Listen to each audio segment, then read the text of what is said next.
오늘 본문 40절 말씀을 우리가 함께 읽어보겠습니다. 시작. 우리를 반대하지 않는 자는 우리를 위하는 자니라. 40절 이 구절을 공동 번역 성경에서는 다음과 같이 번역을 하고 있습니다. 우리를 반대하지 않는 사람은 우리를 지지하는 사람이다. 이렇게 번역을 했습니다.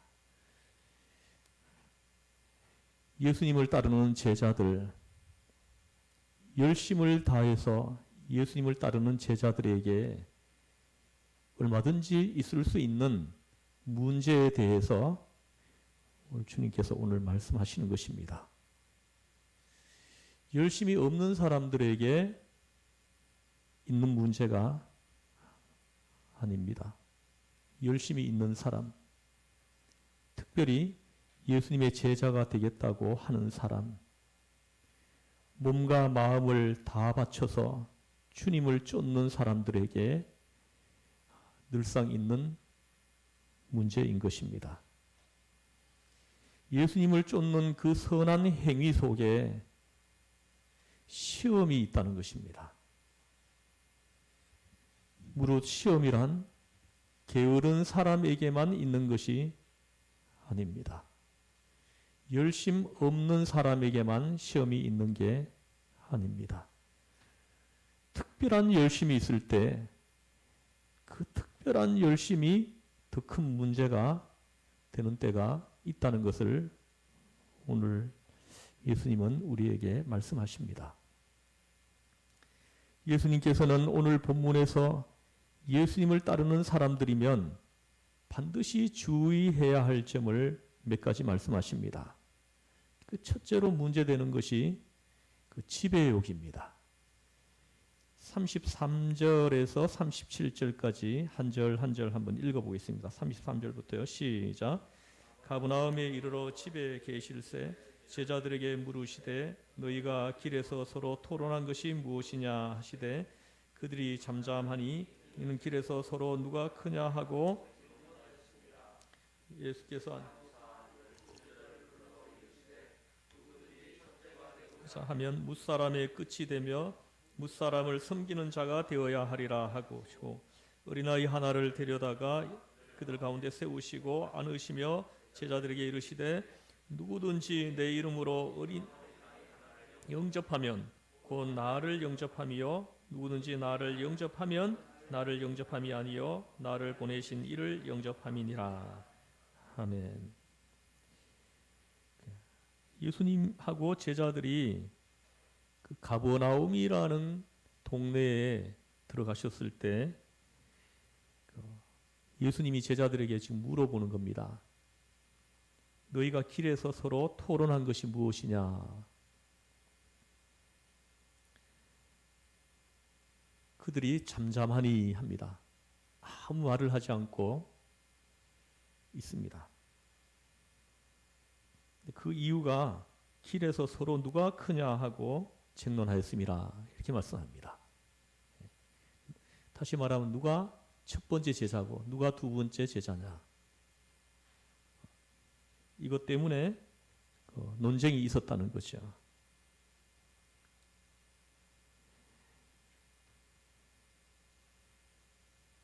우리가 이 일 저 일에 임할 때 보면 처음에는 봉사하는 마음으로 이렇게 시작을 합니다. 그러나 봉사해 나가다 보면 나 혼자 하는 일이 아니기 때문에 다스려야 할 때가 있습니다. 권위를 행사해야 할 때가 있습니다.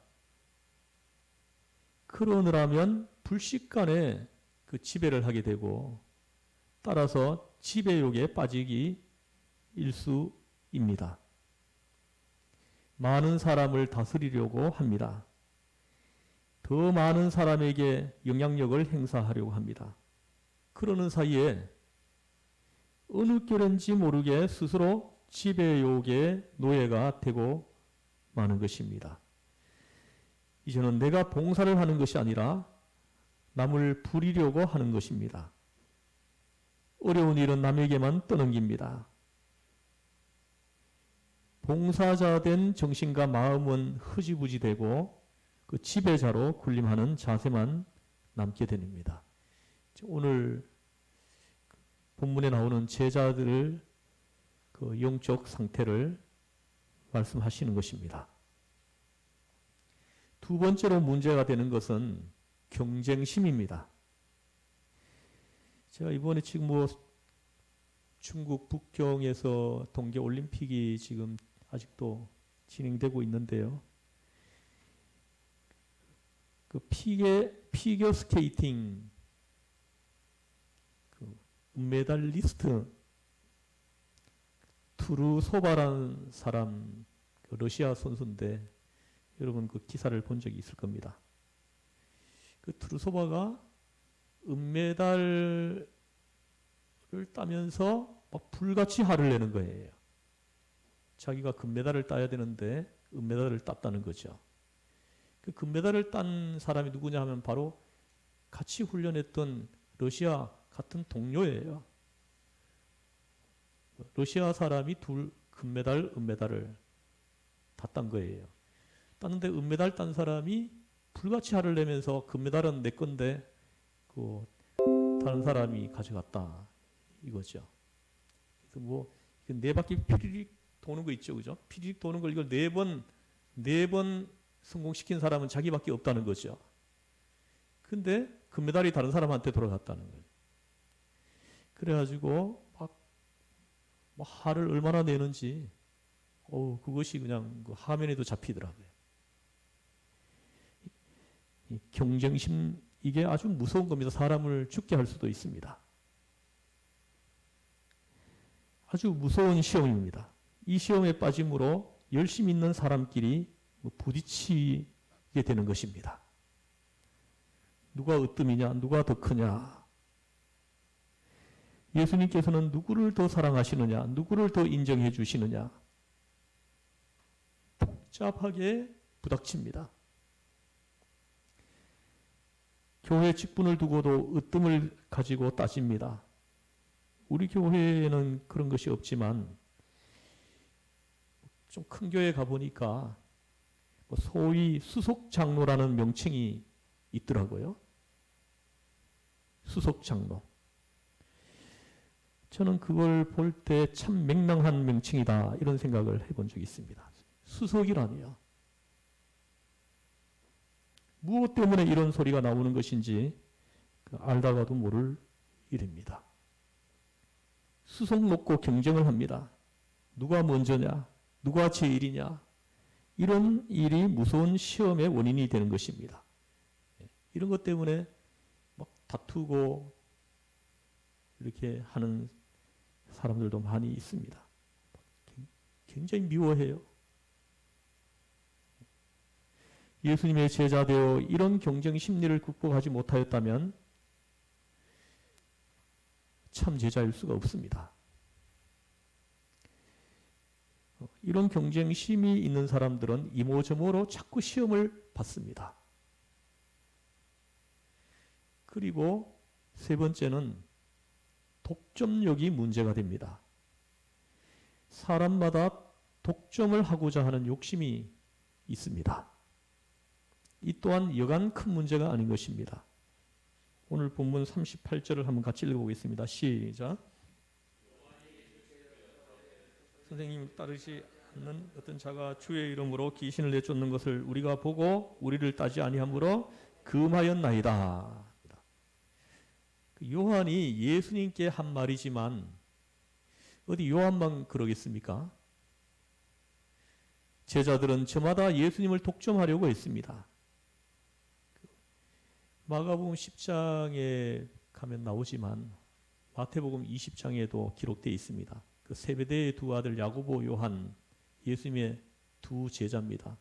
이 두 제자가 예수님이 예루살렘으로 입성하려고 할 때 몰래 찾아갑니다. 다른 제자들 모르게 몰래 예수님을 찾아가가지고 마태복음 20장에서는 그의 어머니가 예수님을 찾아가서 예수님이 이제 예루살렘에 가시면 왕이 되실 텐데 왕이 되면은 하나는 오른쪽에 하나는 왼쪽에 앉게 해달라고 이렇게 막 하는 요즘도 많죠. 그죠? 특히 정치인들 중에 그런 사람 많죠. 줄 서는 거죠. 예. 어느 교회에서 한 번은 어떤 성도가 정말 서툽니다. 그런데 강대상에 꽃꽂이를 한번 꼭 하고 싶은 거예요. 그 서툰 솜씨지만은 자기 나름대로 정성껏 이렇게 꽃꽂이를 했습니다. 아무도 모르게 와서 했어요.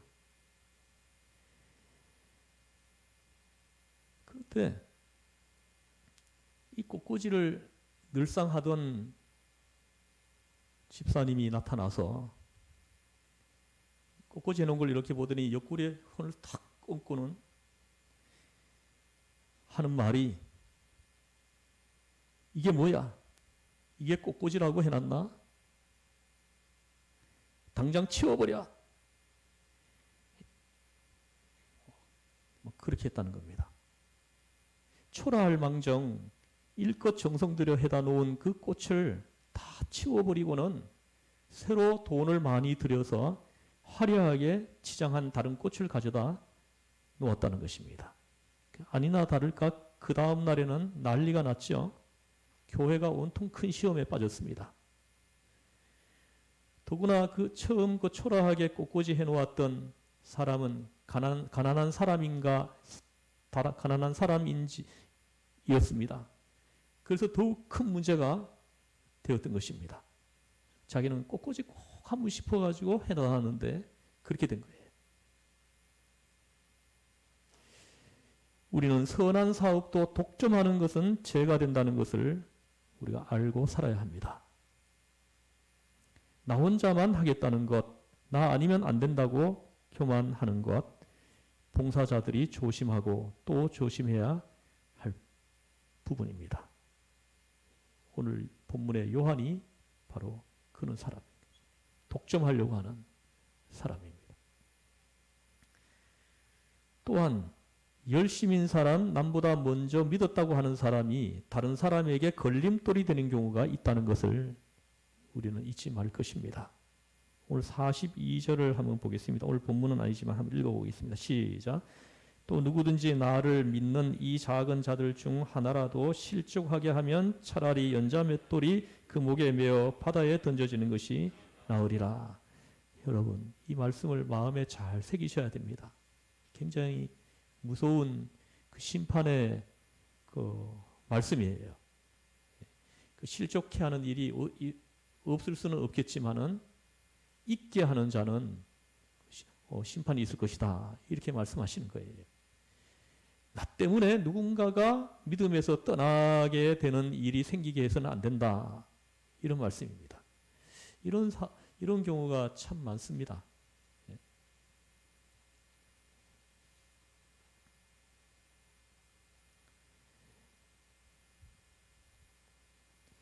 남을 실족해 하는 것이 무서운 죄가 된다고 하십니다. 나중에 믿는 사람은 먼저 믿는 사람 보고 따라오는 것입니다. 그런데 먼저 믿는 사람이 신통치가 않습니다. 믿는 사람이 적골이라니 실망을 안겨줍니다. 무서운 일이 아니겠습니까? 그러므로 무릇 직분을 맡는 것도 조심스러워야 합니다. 집사가 되고 장로가 되어서 열심 없이 빈둥빈둥하고 운동에 문제가 있다면 다른 성도들이 시험을 당하게 된다는 것입니다. 모름지기 우리는 다른 사람에게 걸림돌이 되지 말아야 한다 하시는 것입니다. 오늘 본문 말씀은 사도 요한이 예수님께 말씀을 드리는 데서 비롯된 것입니다. 요한은 주님께로부터 우레의 아들이라고 불렸습니다. 우레, 알죠? 천둥. 그러니까 요한이 아주 성품이 불같은 사람입니다. 다혈질적이고 아주 불같이 성품이 급한 사람입니다. 화를 잘 내고요. 그래서 예수님이 요한에게 별명을 붙여줬습니다. 우레의 아들이다. 이 요한이 주님께 드리는 말씀입니다. 38절 다시 한번 읽어보겠습니다. 시작. 요한이 예수께 여짜오되 선생님 우리를 따르지 않는 어떤 자가 주의 이름으로 귀신을 내쫓는 것을 우리가 보고 우리를 따르지 아니하므로 금하였나이다. 아멘. 요한의 독점의식입니다. 특권의식, 자기 본의에 빠져 있는 것입니다. 여기에 시험이 있었습니다. 요한이 그것을 넓은 마음으로 수용하고 받아들이고 포용하는 데까지 이르러 있지 못했던 것입니다. 그래서 예수님께서 요한을 비롯하여 당신을 따르는 제자들에게 너희가 내 제자가 되려면은 이러저러해야 한다 하고 자상하게 오늘 본문을 통해서 가르쳐 주시는 것입니다. 무엇보다 먼저 생각할 것은 내가 선택받았다는 데에 대한 감사임을 여러분 알아야 합니다. 감사, 얼마나 소중한 것입니까? 저 세상에 저렇게 많은 사람들이 있는데 그 중에 나를 하나님이 사랑하셔서 누군가를 통해서 복음을 전해주시고 그 복음을 전해주시는데 놀랍게도 그 복음이 믿어집니다. 하나님이 믿음을 선물로 주신 거예요. 믿음을 선물로 주셔서 그 복음이 믿어지게 하는, 예수님이 나의 구주 되심이 믿어지는 것입니다. 그게 나도 모르게 입으로 시인합니다. 마음으로 믿어집니다. 얼마나 이렇게 놀라운 일입니까? 세상에 우리나라 사람들은 예수님에 대해서 한 번도 안 들어본 사람 하나도 없을 겁니다. 우리나라에. 그럼에도 불구하고 그 예수님에 대해서 그 많은 사람들이 복음을 전해 들었지만은 그 복음이 안 믿어져서 신앙생활 안 하는 거죠. 안 믿어지는 겁니다. 근데 놀랍게도 나는 믿어져요. 얼마나 귀한 일입니까? 우리는 이걸 감사해야 됩니다. 이것을 감사해야 하는 마음이 우리 마음속에 늘 가득하게 채워져 있어야 한다는 것이죠. 여러분 생각해 보십시오. 전혀 자격이 없는 사람 아닙니까? 여러분 한번 기도하는 가운데 한번 살펴보세요. 뭐 죄를 사함받고 구원을 받을 만한 그런 의의가 있습니까? 여러분들에게 능력이 있습니까? 부족하기 이럴 데 없는 내가 죄 사함받고 구원받았다는 거 얼마나 감사합니까? 그리고 그런 나를 하나님께서 쓰신다는 거 조그마한 일이지만 복음을 위해서 나를 사용하신다는 거, 나를 고용하셔서 나를 통해서 당신의 능력을 나타내시기로 하고 그런 나를 통해서 말씀을 전하시기도 하고 그런 나를 통해서 세례도 베푸시고 그런 나를 통해서 무사람을 구원하신다고 하는 거 얼마나 굉장한 일입니까? 이렇듯 하나님의 손에 들리어 쓰임 받는 데 대하여 감사할 줄 아는 것이야말로 소중한 일인 것입니다. 귀한 일입니다. 이것이 먼저인 것입니다. 그 다음으로 생각할 것은 내가 하나님께 선택받았다는 것을 알았다면 나 아닌 다른 사람도 선택받았다는 사실을 알아야 한다는 것입니다. 나만 선택받고 다른 사람은 선택받지 못했다고 생각해서는 안 되는 것입니다.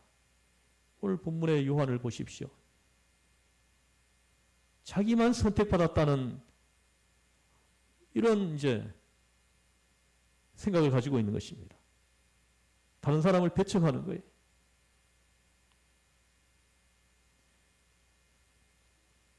사랑하는 성도 여러분, 한 걸음 더 나아가서 은사는 다양하다는 것을 여러분 명심해야 합니다.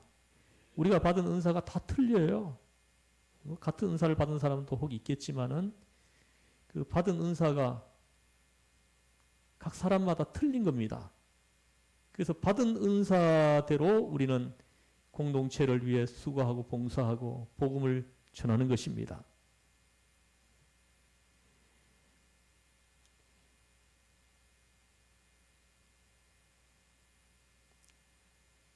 성도 여러분, 은사는 한결같은 것이 아닙니다. 받은 사람도 있고 못 받은 사람도 있지만 받은 사람도 그 받은 바가 다 같지 않다는 것입니다.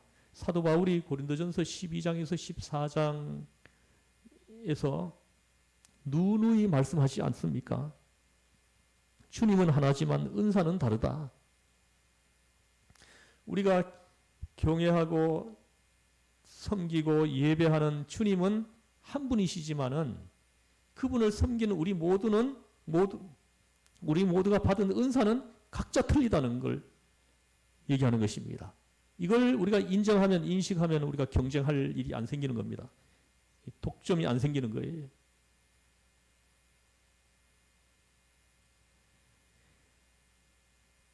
은혜는 같지만 은사는 다르다. 그래서 어떤 사람은 병 고치는 은사를, 어떤 사람은 말씀 전하는 은사를, 어떤 사람은 방언하는 은사를, 어떤 사람은 각양 봉사하는 은사를 저 나름대로 받았습니다.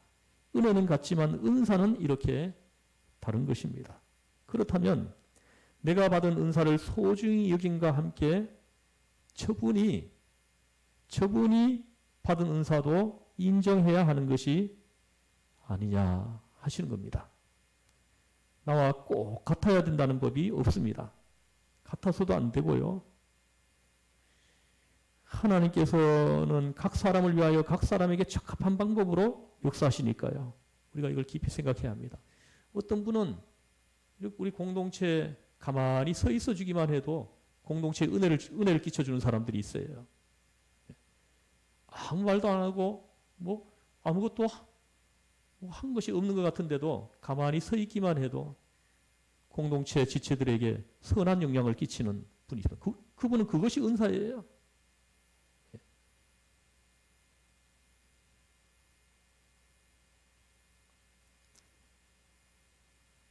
정말 그런 분이 있어요. 가만히 서 있어 주기만 해도 모든 성도들이 편안해해요. 고마워해요. 감사해요.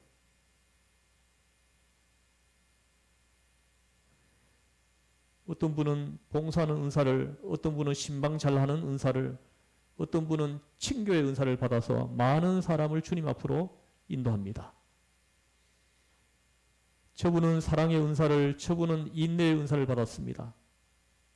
이를 인정해야 하는데 나와 같지 않다고 해서 저 사람이 받은 가치를 부정한다면은 이 요한과 같은 이런 이제 큰 실수를 하게 된다는 것입니다. 손은 손에 할 일을 가졌고 발은 발에 할 일을 가졌습니다. 각 지체가 저마다의 할 일을 가지고 있는 것입니다. 손이 발을 무시할 수 있습니까? 발이 손을 무시할 수 있습니까? 손이 귀를 무시할 수 있습니까? 귀가 입을 무시할 수 있습니까?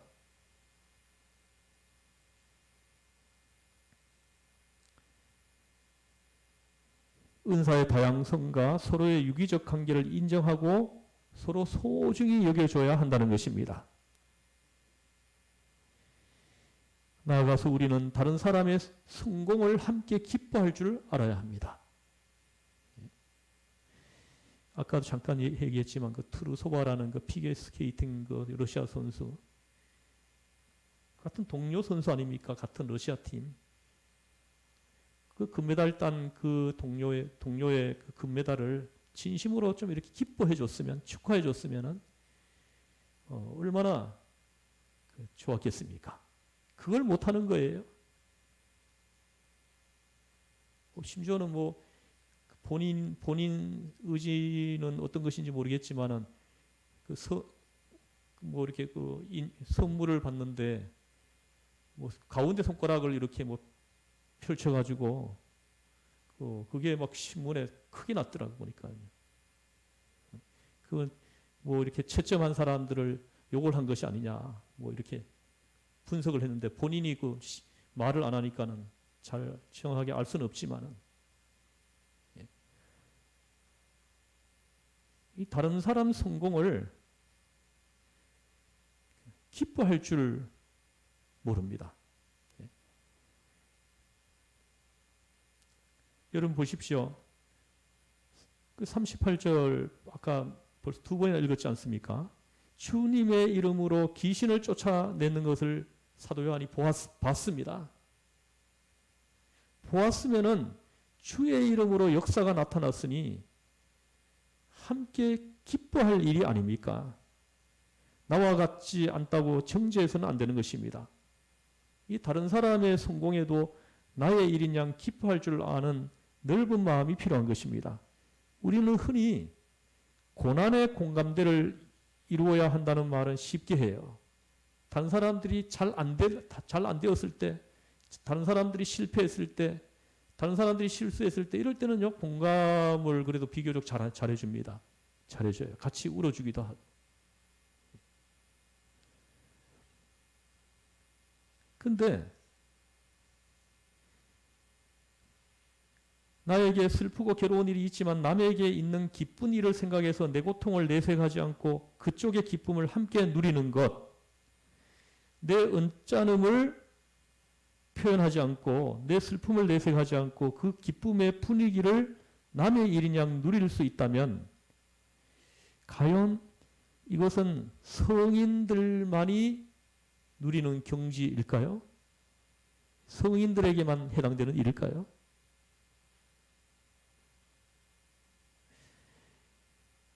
그게 쉽게 됩니까? 이러면서 또 이렇게 반박하시는 분들도 있지만은, 근데 예수님은 우리에게, 따르는 우리에게 그걸 요구하고 있는 거예요, 지금 그것을요.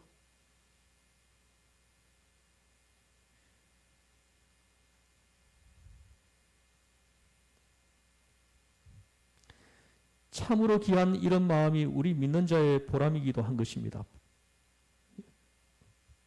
이렇게 보면은 기쁘고 즐거워야 할 결혼식 날에 와서 엉뚱하게도 우는 사람이 있습니다. 남의 결혼을 보면서 뭐 자신의 죽은 아들을 생각해서인지는 모르지만 아무튼 무슨 서러움이 있는 것이겠지만 남의 잔칫날에 축하하러 가가지고 소리를 내서 웁니다. 이것은 아무리 헤아려 보려고 해도 잘못하는 것입니다. 축하해 주러 갔잖아요. 같이 기뻐해 주고 축복해 줘야 되잖아요.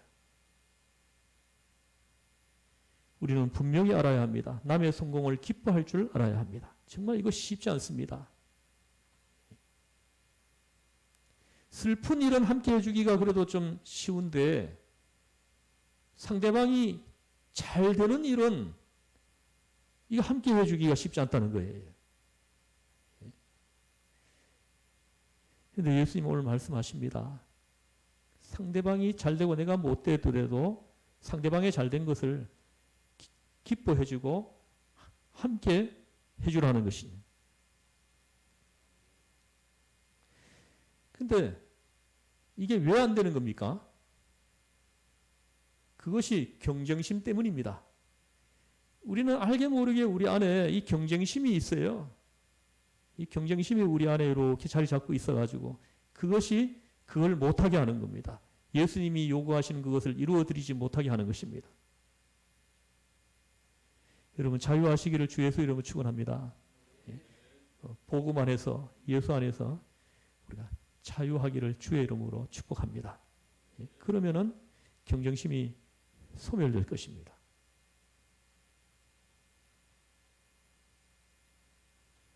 그러면 요한이 예수 이름으로 귀신을 쫓아내는 것을 봤으면은 같이 기뻐해 줬을 거예요.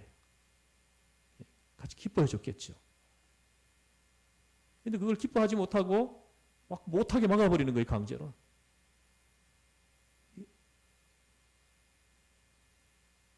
그래서 하신 말씀이 오늘 본문 말씀인 것입니다.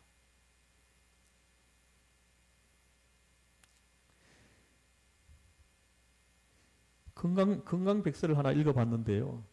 거기에 보니까는 그 사람이 건강하기 위해서 해야 할 일을 이렇게 많이 기록해 놨더라고요. 거기에 보니까 사람이 건강하기 위해서는 먹는 것도 조심하고 마음도 기뻐야 하고 하면서 여러 가지를 이야기한 끝에 그러나 뭐니 해도 운동이 건강에 가장 중요하다고 결론을 내리면서, 그러나 경쟁심이 강한 사람은 운동을 해도 건강에 도움이 안 된다. 이렇게 그 사람은, 저자는 그렇게 결론을 내리고 있습니다. 매사에 경쟁심이 강한 사람은 하나님의 일을 할 때에도, 선한 일을 할 때에도 그 같은 본색을 드러냅니다. 마지막 날에는 남이 올라가는 것도 참지를 못해 끌어내리려고 하는 것입니다. 아까 투르소바 같은 그런 경우라고 할 수 있겠습니다. 남 잘하는 거 보면 비난을 하기가 일쑤입니다. 남을 눌러야만 마음이 편합니다. 이런 사람은 차라리 아무것도 하지 않는 게 낫습니다. 그래서 주님께서 말씀하십니다.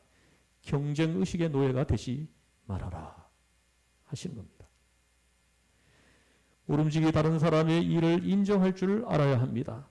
사람을 외모로 볼 것이 아니라 내면을 보아야 하는데, 그 속은 우리가 알 길이 없지 않습니까? 다른 사람 속을 우리가 어떻게 압니까? 그 사람이 선한 일을 하는데 가식인지 참인지 무슨 마음으로 하는지 그것을 내가 알 수도 없고 알 바도 없습니다. 오직 저 사람도 하나님께서 쓰시고 계시다는 것만 인정하면 된다는 것입니다. 우리 지금 예배드리는 모든 주의 성도들 한 사람도 예외 없이 모든 사람을 하나님이 쓰시고 있다라는 거, 이걸 인정하면 된다는 거죠. 그러면은 모든 거에서 자유하게 된다는 거죠. 자유함이 있다는 거죠. 그 사람의 그 믿음의 걸음이 편안해지고 자유함이 있고 주님이 주시는 은혜가 그때 찾아온다는 것입니다. 우리의 인생의 행복은요, 그럴 때 찾아오는 것입니다.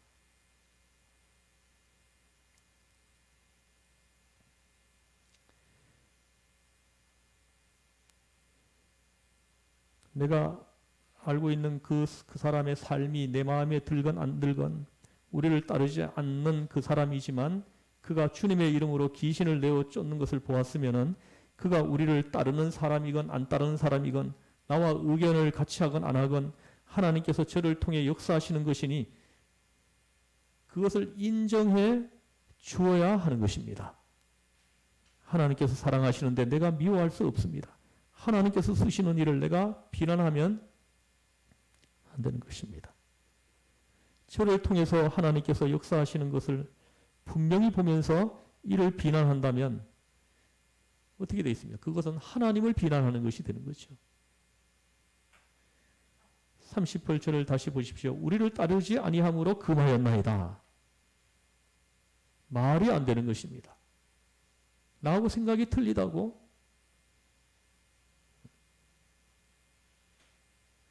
주님께서 말씀하십니다. 오늘 40절 말씀 우리 암송했죠. 다시 한번 해보죠. 시작.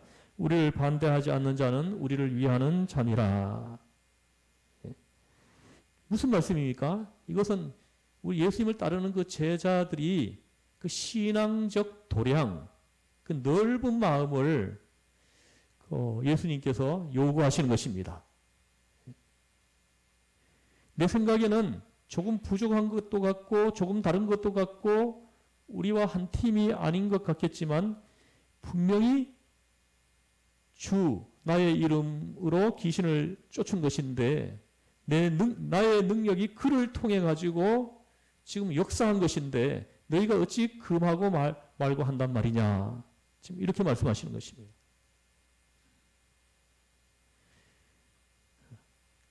누가 더 크냐? 이런 이제 그 마음으로 가득 차 있는 사람들에게 이렇게 나타나는 현상입니다. 예수님은 그런 우리를 향해서 말씀합니다. 마음을 넓혀라. 너에게도 허물이 있지 않느냐? 너에게도 부족한 것이 있지 않느냐?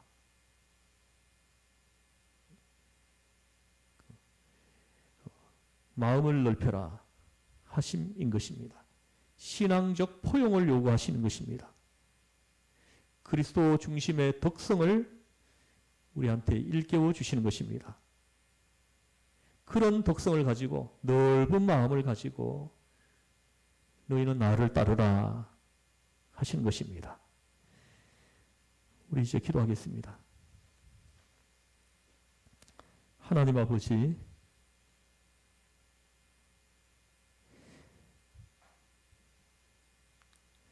우리가 복음을 누군가에게 전해 듣고 그 복음을 전해 드릴 때 하나님께서 나를 사랑하셔서 믿음을 선물로 주셔서 그 복음을 수용하게 하고 그 복음을 받아들이게 하고 또 예수님을 구세주로 고백하고 시인하고 믿게 하시고 그래서 우리가 제사함 받고 구원받고 하나님의 자녀로 신분을 바꾸어 주시고 하나님 아버지 그러한 신분이 바뀐 우리의 신분이 바뀌어졌음에도 불구하고 우리 안에 있는 성정이 예수를 따르는 제자의 모습을 흐리게 하고 또 하나님의 영광을 가리우게 하고 하나님 우리의 이 연약함을 도우시기를 원합니다. 하나님 우리에게 다 있는 모습입니다. 그것을 오늘 예수님께서는 요한을 통해서 우리한테 지적해 주시고 있는 것입니다. 하나님 우리가 다 압니다. 다 인식하고 있습니다. 그런데 잘 안 됩니다. 하나님 그것이 오늘 우리의 고민이고 갈등이고 힘들고 고통스럽게 하는 것입니다. 하나님 우리의 연약함을 도와주시옵소서. 하나님의 성령을 우리에게 부어주시옵소서. 주님을 우리가 깨끗한 마음으로 따뜻한 마음으로 넓은 마음으로 주님을 따르게 하시고 우리가 이 땅에 생존해 있는 동안 이 귀한 마음을 가지고 끝까지 걸어가게 도와주세요. 우리를 죄에서 구원하신 예수님의 이름으로 기도드리옵나이다. 아멘. 이 시간